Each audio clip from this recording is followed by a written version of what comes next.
Hello everyone. देखो आज हम बात करेंगे जो इंडियन फॉरेस्ट सर्विस होता है, राइट। जो ऑफिसर आपका होता है उसका सैलरी स्ट्रक्चर क्या होता है, जो पे स्केल वगैरह होता है और रिस्पॉन्सिबिलिटीज क्या होती है। अगर आप इसकी जॉब की तैयारी कर रहे हो तो आपको पता होना चाहिए कि यूपीएससी की जॉब में ये आपका यूपीएससी जो होती है सेंट्रल लेवल पे ऑर्गेनाइज कराती है और स्टेट्स में भी आपके अलग अलग जो स्टेट पीसीएस एजेंसी होती है वो ऑर्गेनाइज कराती है। इसकी बेसिकली सैलरी क्या होती है और रिस्पॉन्सिबिलिटीज क्या होती है, ठीक है। ये गवर्नमेंट ने बनाई क्या होती है बेसिकली इंडियन फॉरेस्ट ऑफिसर जो कार्डर था। तो बेसिकली ये तो इंडिया ये था, India is one of the IFS countries, first countries in the world to have started the scientific management of its forest.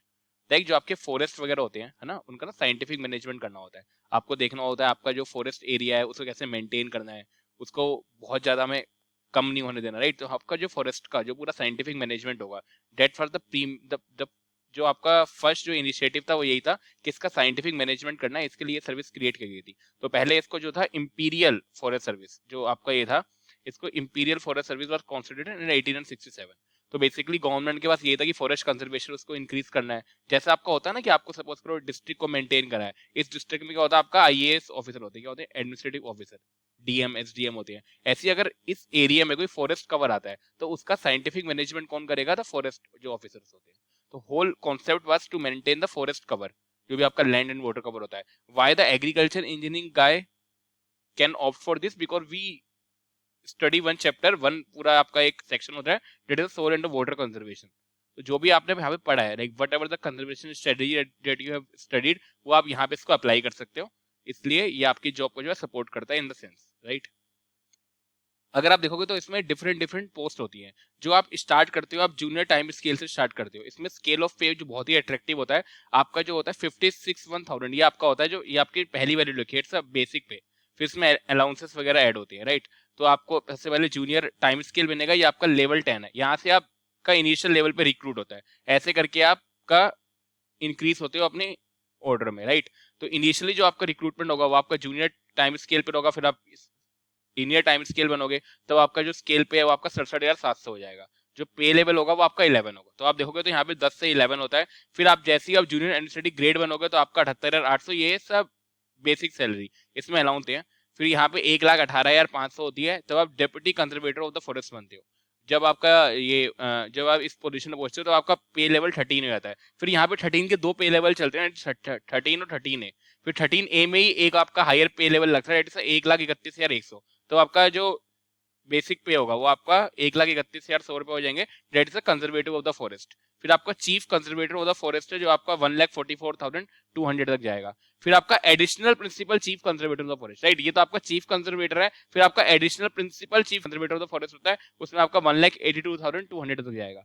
फिर आपका principal chief conservator of the forest 2,05,400। फिर आपका दो मतलब you can have a salary of up to the 2,25,000 पर month if you see the hierarchy level. तो इसमें पे स्ट्रक्चर काफी गुड होता है। the pay structure is very attractive if I say। if you see the agriculture engineering job, जो भी agriculture engineering की job होती है, if I see the B.Tech level entry job, जो B.Tech level पर अगर entry job है तो ये सबसे अच्छी आप बोल सकते हो। तो in the terms of the scale पे, so you are having a very attractive scale पे, you are having the job security, you will be working for the forest, you will be working for the like आप central department, central government पे काम कर रहे हो, तो it's very attractive job if you see from that point of view. तो salary भी काफी हाई है। If you see the basic salary goes from the 56,1,000 to 2,25,000 when you, it's a head of the forestry. ये principal chief conservator of the forest होता है। Chief conservator, देखो नाम में रखा है conservator. Conservator means you are like आपका forest conserve करने हैं, बचाना है उनको, राइट। तो that's why the primary aim of the job is. तो ये आपको स्केल पे रहेगा, तो ये ध्यान रखो पे लेवल 10, 11, 12, 13, 13 है, दैट इज 14, देन 15, ऐसे आपका लेवल जो है इंक्रीज होता है, right. So it's goes up to the pay level 17। So आप यहाँ पे लेकिन फॉरेस्ट मैनेजमेंट कर रहे हो बेस्ड ऑन द जो आपने इंजीनियरिंग अप्लाई करी है, right. You are applying your engineering methods in जो आपके फॉरेस्ट है उनको वो करने में, साइंटिफिक रूप से कंट्रोल करने में। तो ये आपकी पूरी जॉब का स्ट्रक्चर होता है। तो ये आपको क्लियर रहेगा। तो मुझे बहुत बच्चे पूछ रहे थे हमारा जो लाइक हियरार्की लेवल होता है, अगर आप जॉब ज्वाइन करते हो तो हम किस पोस्ट तक जा सकते हैं। तो आप principal chief conservator of the forest which is the head of the forestry, जो भी आपका फॉरेस्ट्री डिपार्टमेंट होता है, आप उसके हेड तक जा सकते हो इफ यू रिक्रूट अर्ली। अगर आपको हेड बनना है तो आपको रिक्रूटमेंट की एज शॉर्ट करनी पड़ती है, क्योंकि अगर आप बहुत जल्दी एज में आते हो तो आप सारे रिक्रूटमेंट को आप कर सकते हो, राइट। ये आपको ध्यान रखना। ठीक है। वर्क एंड रिस्पॉन्सिबिलिटीज, आपकी रिस्पॉन्सिबिलिटी बेसिकली क्या होती है, वाटरशेड डेवलपमेंट प्रोग्राम होते हैं गवर्नमेंट के बहुत जगह, तो आपको बेसिकली जो भी आपकी फॉरेस्ट से लेकर जो भी स्कीम्स होगी उसका आपको पॉलिसी इंप्लीमेंटेशन करना पड़ेगा। That's a PI, so it's a very major responsibility, policy implementation of the watershed development programme. ठीक है, आपके गवर्नमेंट बहुत सारे वाटरशेड डेवलपमेंट प्रोग्राम लाती है, उसको पूरा अप टू डेट रखना, कैसे ग्राउंड लेवल पे काम हो रहा है, प्रोग्रेस रिपोर्ट गवर्नमेंट को सेंड करनी है, तो you will have to monitor this, right. Then the state and the central government programme implementation, बहुत सारे आपके स्टेट और सेंट्रल गवर्नमेंट के प्रोग्राम इंप्लीमेंटेशन होते हैं, वो आपको करने होते हैं लाइक टाइम टू टाइम, जो आपके फॉरेस्ट कवर से रिलेटेड होते हैं। फिर आपका प्राइमरी तो है ही आपका फॉरेस्ट कंजर्वेशन, तो फॉरेस्ट कंजर्वेशन में आपका गवर्नमेंट बहुत ज्यादा फोकस रखती है। ठीक है, और आपको ये भी हो सकता है if you belong to the agriculture engineering, तो गवर्नमेंट आपको एक वाला स्पेशली कार्टर दे जिसमें फॉरेस्ट कंजर्वेशन का मेन रोल हो, मतलब कार्टर तो वही मिलेगा but you will be role assign to the forest conservation because degree itself support you. तो बीटेक इन एग्रीकल्चर इंजीनियरिंग आपको थ्रू आउट करियर में सपोर्ट करेगी। फिर scientific management of the forest, तो ये इसके मेन 4 वर्क है। मतलब अगर आप वर्किंग कल्चर को अगर मैं कैटेगराइज करूं तो इसका यही हो रहा है कि आपको देखो फॉरेस्ट कवर को साइंटिफिकली मैनेजमेंट करना है, आपको जो वाटरशेड डेवलपमेंट प्रोग्राम जो पॉलिसी इंप्लीमेंटेशन उनको पॉलिसी इंप्लीमेंट करना है, जो स्टेट और सेंट्रल के बीच में आपको करना है, लाइक जो भी स्टेट और सेंट्रल की स्कीम्स होती है उनको इंप्लीमेंटेशन करना है, ये वाला। फिर आपका फॉरेस्ट कवर जो होगा उसको कंट्रोल करना है।